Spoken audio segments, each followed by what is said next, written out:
It began as a rumor, a headline that looked too insane to be true, a TikTok video, a meme that spiraled into news.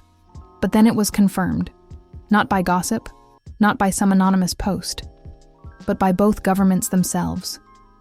The Philippines and Ukraine had announced a joint cultural citizenship exchange program, a peaceful, unprecedented trade. 500,000 Ukrainian women, 500,000 Filipino men. 1 year to settle, learn, and decide if they wanted to make the swap permanent. In exchange, each participant would gain dual citizenship, benefits with full residency rights and support packages to integrate into their host country. It wasn't arranged marriage. There was no romantic requirement. But people knew, they knew, that love would become the chaos agent in this game of global matchmaking. Some called it crazy. Some called it genius. Others called it fate. It started like all world-changing things do. Quietly, then all at once. The first wave was just names on lists. Then those names turned into faces waiting at airports. Ukrainian women with wide, curious eyes, blonde hair, and a proud but trembling spirit. Filipino men, uncertain but excited, wearing the same hopeful smile they wore when applying for jobs abroad. It's always the same with Filipino men, nervous, hardworking, and carrying the dream of helping a family back home. But this time, they weren't flying to a place to serve. They were going to countries that wanted them as equals. The Ukrainians going to the Philippines arrived first. When the doors opened at Ninoy Aquino International Airport, a sudden hush fell. It wasn't official.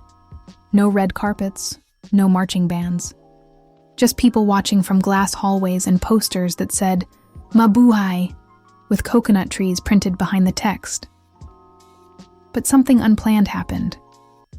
Filipino boys, young, middle-aged, and old, lined up behind metal barriers and started waving small Philippine flags like rock fans waiting for a pop star.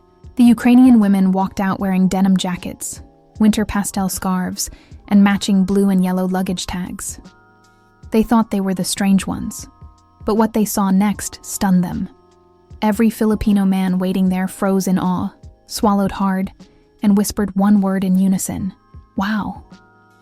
Some Ukrainian women blushed, some rolled their eyes, some laughed nervously, and one, just one, looked at the nearest Filipino guy trying to fix his hair and asked in trembling English, "Are you my match?" He almost fainted. Because even if this wasn't romantic by law, everyone knew what it could become. Culture, curiosity, gender ratios, world history, it all collided into one surreal moment, and that was only day one. Far across the globe, the same thing was happening in reverse. Ukrainian airports were quieter, more solemn, with cold gray skies instead of humid tropical air. But when the first Filipino men stepped off the plane, what was waiting for them was not silence. It was singing. Traditional Ukrainian folk singers were there, holding bright red wreaths and loaves of ceremonial bread. A line of Ukrainian women cheered and chanted the same greeting word, loud and proud, "Laskavo prosimo." Welcome. They had never been welcomed before like that. Not like this. Filipino men were used to airports, but airports with tearful goodbyes, job contracts, loneliness, and struggling with foreign languages. But now they walked into a place where people wanted them. Not to do labor, not to be invisible workers, but to be part of a national future experiment. Kindness lands differently when you're not expecting it. That first night was called the First Crossing.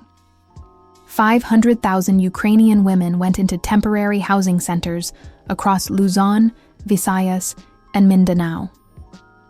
The same number of Filipino men were bussed into housing across Lviv, Kyiv, Odessa, Dnipro, and smaller rural cities where Ukraine's population crisis had been worsening for years. There were translators everywhere. Not just official ones, but volunteer ones. Filipinos who learned basic Ukrainian on mobile apps. Ukrainian ESL tutors who stayed awake learning Tagalog greetings. A Ukrainian woman would ask, "What does po Mean? And a Filipino man would reply shyly, respect, also. I don't know how to stop saying it. A Filipino man would ask, what does "Дякую" mean? And a Ukrainian woman would say, thank you. You will use it a lot. Meals were shared between strangers. Rice and adobo on one continent, borscht and dumplings on the other. And for the first time in history, entire shipping containers of instant pancit canton were being unloaded at a Ukrainian port, while hundreds of boxes of Ukrainian chocolates arrived at Manila Harbor. No trade deal, just personal packages from family. Social media exploded. TikToks like, when you traded Poland for Palawan, or me, goes to Cebu.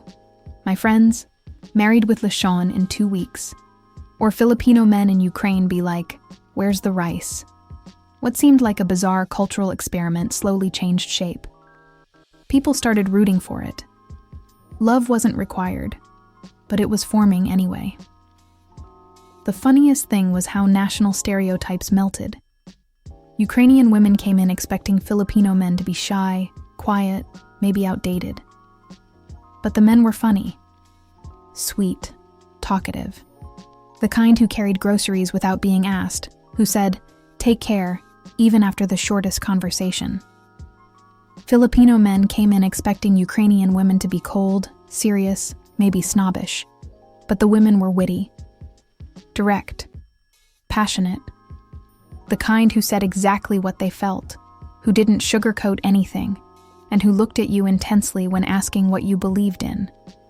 And so the world watched, not because this was just a trade, but because it became a reflection.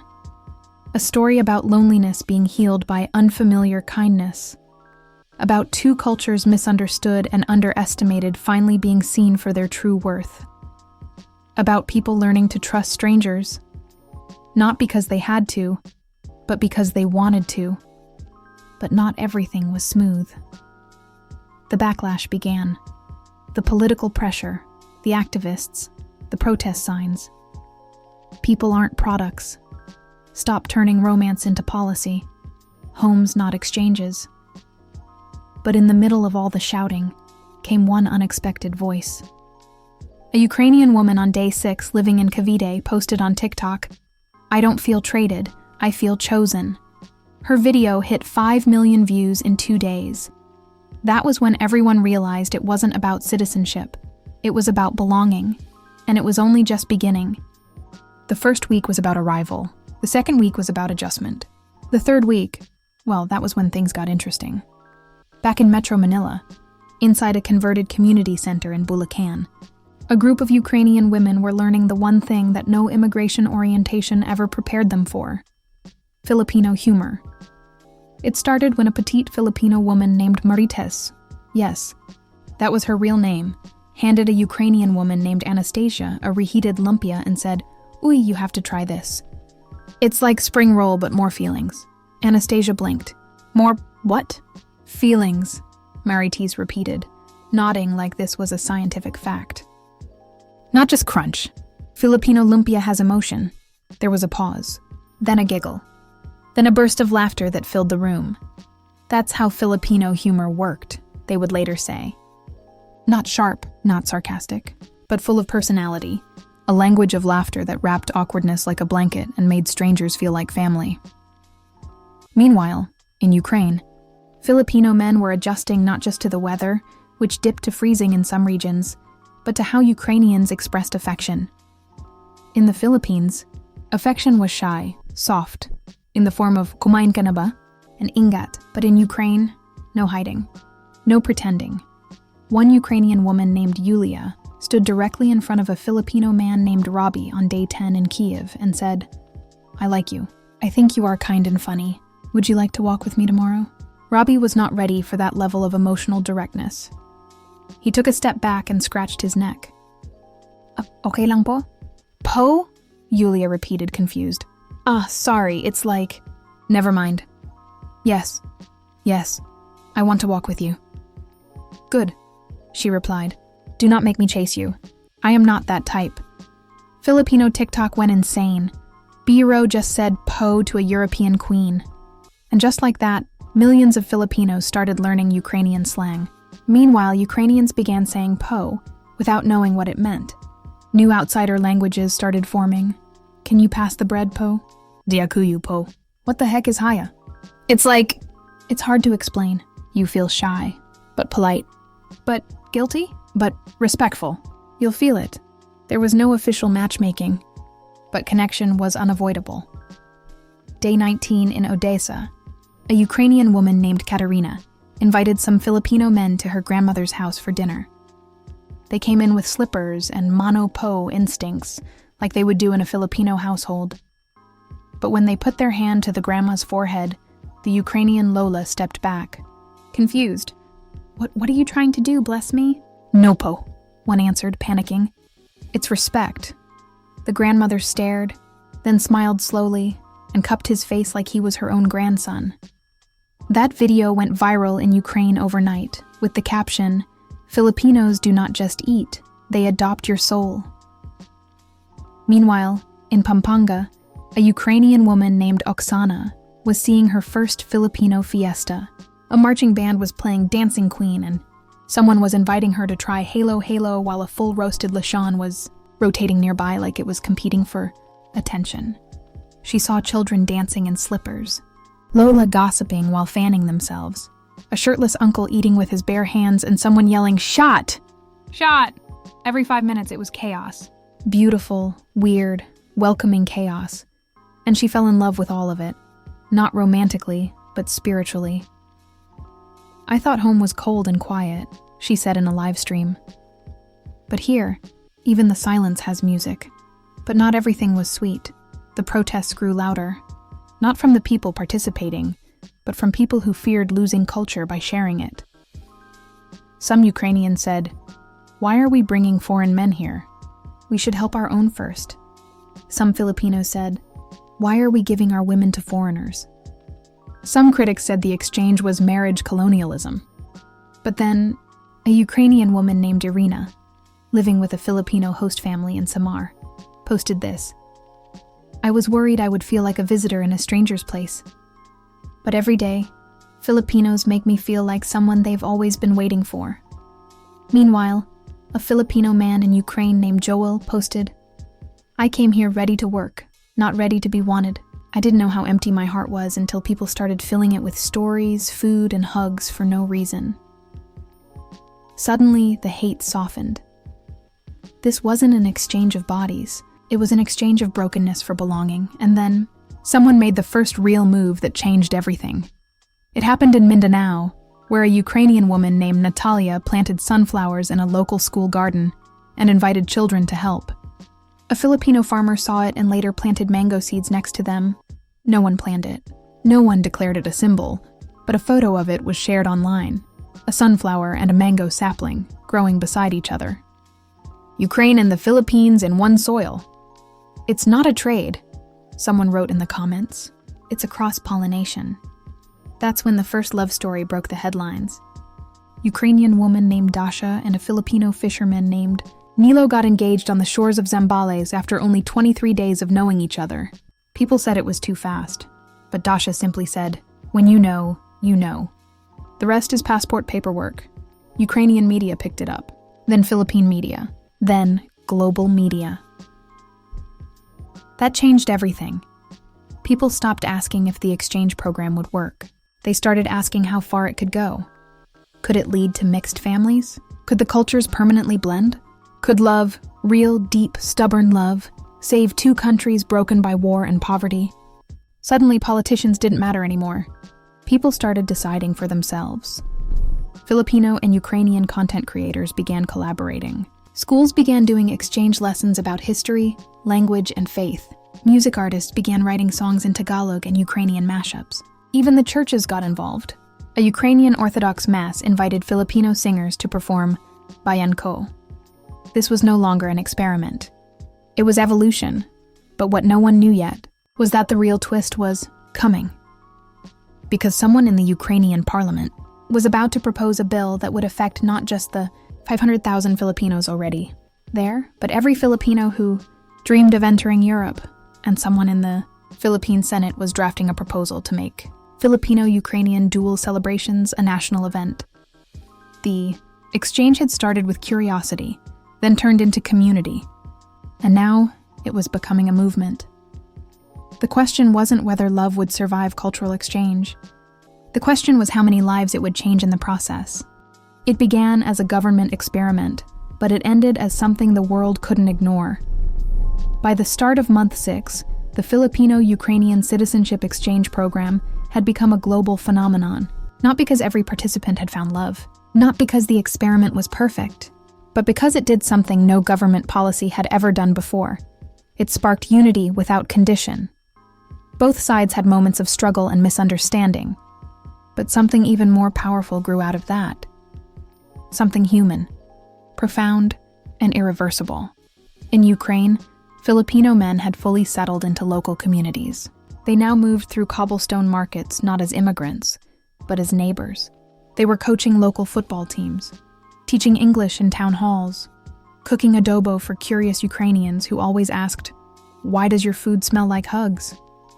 In return, Ukrainian women in the Philippines were now hosting sunflower art classes, introducing traditional Ukrainian borscht into fiestas, learning Tagalog proverbs, and making TikToks about jeepney etiquette. It wasn't immigration anymore. It was integration.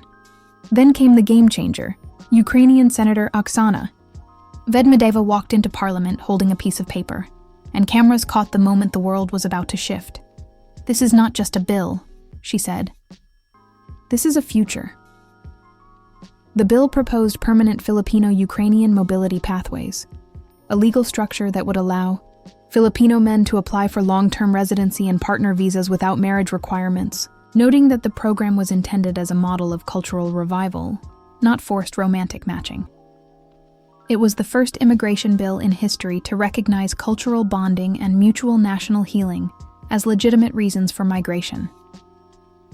Meanwhile, in the Philippines, Senator Rosales introduced a proposal to declare August 3rd as Phil-Ukrainian Cultural Day, commemorating both sunflowers and mangoes as symbols of unity. The festival would include food exchanges, public concerts, and even Ukrainian-Filipino storytelling for children. Both bills passed committee-level approval. Suddenly, the narrative changed. It wasn't about women getting husbands or men being exported. It was about connection as political force, and it didn't stop there. On TikTok, newly formed Filipino-Ukrainian online communities created the Sunflower Challenge, a trend where people from both countries film themselves planting seeds with the caption, "Roots in one soil." Hearts in two worlds. Millions joined. Then came the first international marriage livestream. Not a celebrity wedding, not a royal spectacle, just two people, Julia from Bukavel and John Ray from Cagayan de Oro, standing barefoot by the sea in Siquijor, exchanging handwritten vows. The world watched live as John Ray said, "When I left the Philippines, I wondered what I would lose. But all I did was multiply what I loved, in another place, in another heart." And Julia replied, "When I came here, I thought I was just changing my passport. What I didn't know was that I'd be changing my soul." The live stream hit 11 million views in 24 hours. That was when the global news stepped in. BBC covered it, Al Jazeera, CNN, Rappler. They all asked the same question: why was this working? Why had this citizenship exchange not torn apart communities, but healed them? The answer came from an unlikely source.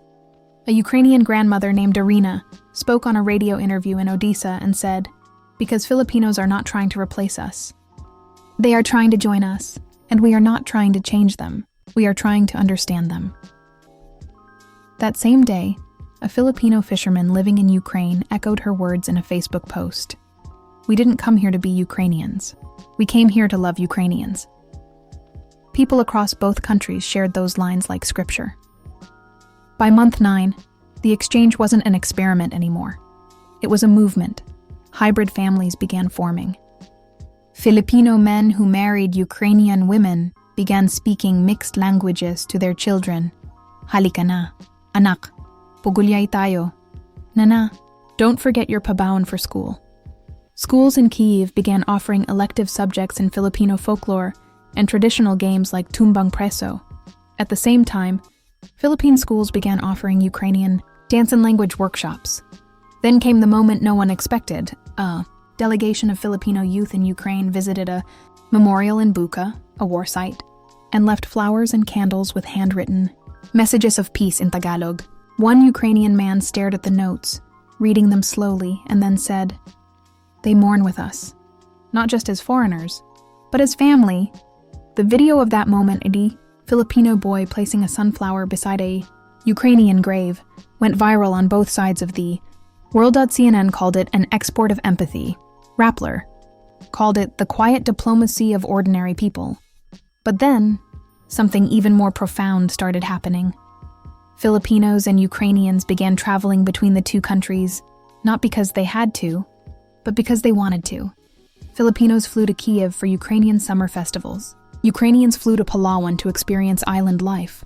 Some were in love. Some were just curious. Some were artists, teachers, students, volunteers. No borders, no fear, no assumptions. And yet, amidst all this beauty, there was still one shadow following the program. The world was watching. Some countries admired the experiment. Others mocked it. A few openly criticized it as emotional migration or even cultural chaos. But something silenced their judgment. Not a politician, not a report, not a press release. It was a single video. A Ukrainian woman named Katerina, now living in Antique, sat on the porch of her Nipa hut, holding a bowl of pancit canton and staring into the camera. She said, "I came to the Philippines with a suitcase. I'm leaving with a tribe. You can't call that policy. You call that home." Then she lifted her spoon and said, "Everyone should try to live somewhere that changes them." That video reached 78 million views. And after that, it wasn't just Filipinos and Ukrainians talking. It was the whole world. People began writing to both governments. When will we have a program like this? Can we try the same with our country? A Canadian man said his country should do a cultural exchange with Japan. A Moroccan woman suggested Morocco and Brazil trade linguistic families. A student in Thailand asked why countries have always traded money and not people's stories. It seemed the Filipino-Ukrainian exchange created something quietly revolutionary. New model of global unity, not through military, not through money, but through marriages, friendships, food, and trust. And so, on the anniversary of the launch of the program, month 12, something historic happened. The first Filipino-Ukrainian citizenship celebration ceremony was broadcast internationally. On stage, 5 Filipino men held microphones. Beside them, 5 Ukrainian women stood barefoot in barot saya and vyshyvanka dresses. Behind them, children with brown and blonde hair held both flags, and together, the hosts recited the program's unofficial slogan, the phrase that had grown from a hashtag to a heart language. "We are not replacing who we are. We are expanding who we are." The camera zoomed out, the applause rose. The broadcast ended. Back in Ukraine, a Filipino nurse whispered to herself, "Kaya pala ako dinala dito." Back in Cebu, a Ukrainian teacher wrote in her diary, "I didn't know I could belong to 2 worlds." And everywhere in between, people watched, not governments but citizens, and understood. Love is not just romance. Culture is not just tradition. Migration is not just survival. When done right, it becomes multiplication, not of nations, but of humanity, and that's how it ended. Not with a law, not with a speech, but with hundreds of thousands of souls who came to see that identity doesn't shrink when shared. It grows.